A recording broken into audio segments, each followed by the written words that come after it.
Tai va, pristatau jums dar vieną pabaigtą namuką. Namukas 250 kvadratų. Trukome su komanda 4 dienas atlikti namuką, dėl to, nes savininkas norėjo sutaupyti ir pats išdėjo polistirolį. Mes buvome prieš tai įrengę nulinę kanalizaciją ir jisai sudėjo polistirolio pirmus 2 sluoksnius.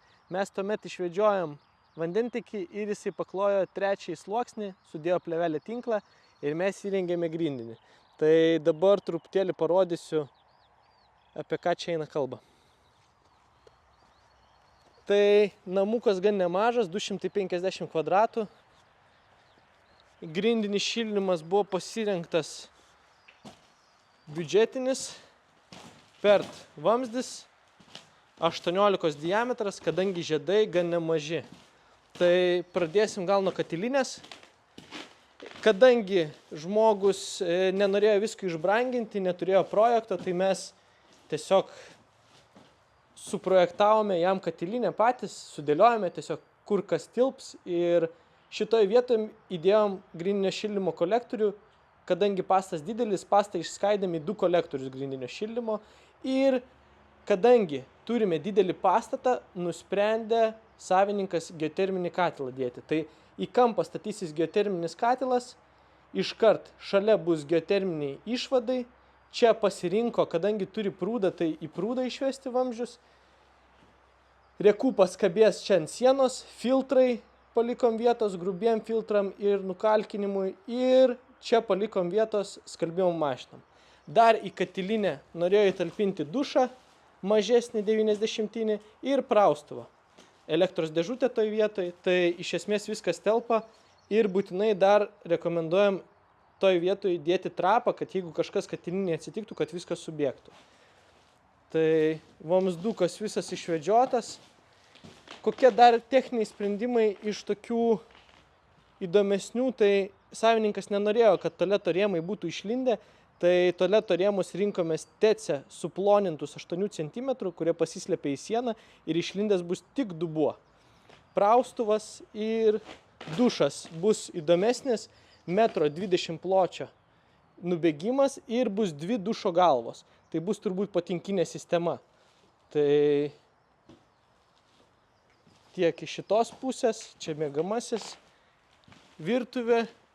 Virtuvės vamzdžiai išvesti, įleisti į sieną. Toliau,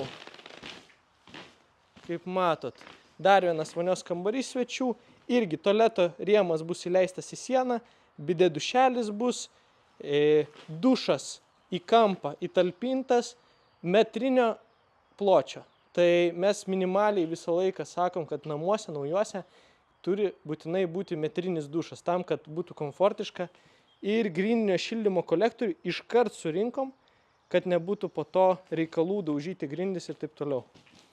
Šitoj vietoj labai įdomus techninis sprendimas. Iš kito namuko tokį pavyzdį nukopijavom ir pasiūlėm klientui. Tai šitoj patalpoj bus vonia, kuri bus įleista į grindis. Tai yra tam, kad nereiktų lipti į vonę per kažkokį tai atbrailą.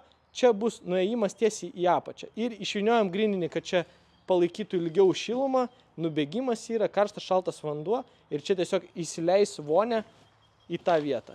Tai vat, darbai mums truko grindinis šildymas 2 dienas, o vandentekis su kanalizacija polistirolė irgi 2 dienas kartu su komanda, tai vat, žmogui greitai ir efektyviai. Tai vat, šioje savaitėje tikimės betonuoti. Tai va, pristatysiu truputėlį betonavimo darbus, kuriuos šiandien atliksim. Tai va, galit matyti, procesas jau vyksta. Kaip sakant, susidedamas, pagaunamas lygis reikiamas palei langus. Čia, kadangi langų nėra, tai dėl to paliekamos lentelės apkaltos ir langai bus dedami vėliau, nes klientas taip nori. Tai iš esmės betono sluoksnis yra 7 cm standartas, yra tekę daryti ir mažiau, ir 5-6 cm ir galima taip pat daugiau tam, kad išlyginti, gali būti ir iki 10 cm. Čia yra lekščiavimas. Po lyginimo dar papildomas lyginimas. Tai vat betonas vadinamas sausu betonu, tai jame labai nedaug vandens, cementas ir žvyras. Tai vat matot, kaip sulygina, truputėlį parodysiu. Vat, atsimeruoja ir susilygina.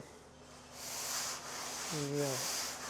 Tai siurblio pagalba pasiduoda čia betonas ir tolygiai paskirstomas yra. Tai truputėlį parodysiu. Prie namų vat sukraunam va taip cementą paletėmis, žvyrą ir toks vat aparatas būtinai reikalinga. Vanduo būtinai reikalingas, cementas ir truputėlį parodys. Tai va, praėjus dienai po betonavimo, iš tikrųjų betonas, kadangi sauso tipo betonas, jisai vandens turi savy labai nedaug. Ir pagrindą sudaro iš tikrųjų žvyras ir cementas, tai dažnai klientai klausia, kaip greitai galima vaikščioti ar kaip greitai sudžiūva, tai iš tikrųjų labai greitai džiūva. Ir netgi, jei temperatūra yra virš 20 laipsnių ir saulė šviečia labai stipriai ir karšta viduj, tai iš tikrųjų negalima betonuoti, nes per greitai išdžiūna betonas. Dėl to vakar sąlygos buvo labai palankios ir dabar šiek tiek parodysiu, kokį rezultatą gavom.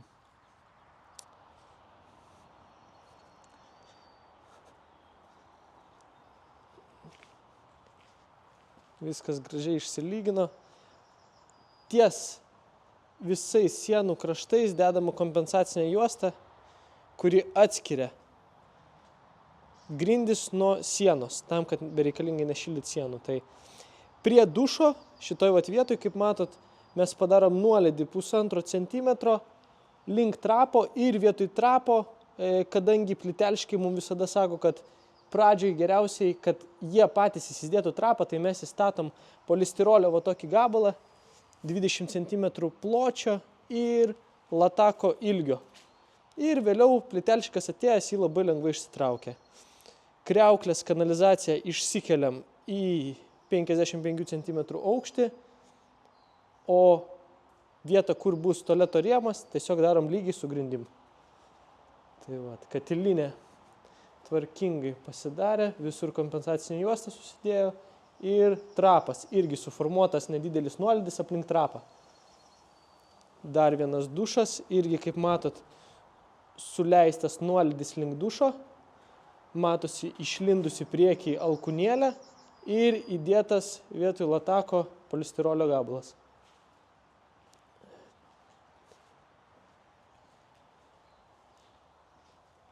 Šiek tiek parodysiu jums ir kitą pusę. Tai kitoj pusėje identiškai vonios kambarys. Tai turime tualeto rėmo kanalizaciją, kriauklės ir taip pat įdėtas polistirolis. Vat matote, dažniausiai taip jisai atrodo. Betonuotojai patys nesėda polistirolio, mes jam įdedam, kad palengvinti jam darbą. Ir taip viskas gavosi.